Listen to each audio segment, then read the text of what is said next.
condividiamo, diciamo, i temi, condividiamo un linguaggio e una poetica dell'arte, e quindi è decisamente molto più facile. Siamo anche capaci a non addossarci più.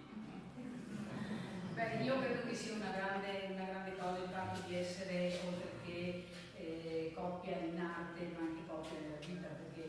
personalmente appunto posso dire che è una cosa fondamentale, anche se poi le strade magari si incrociano perché l'arte è diversa tra uno e l'altro, però io credo che questi legami sono molto forti, in una struttura con questo tipo di materia c'è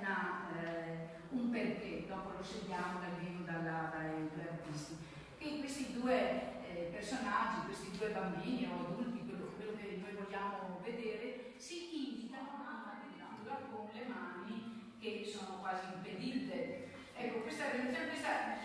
dimostra appunto una specie di incomunicabilità, e la comunicazione invece avviene proprio con uno strumento scordato, con una persona che in qualche maniera coglie,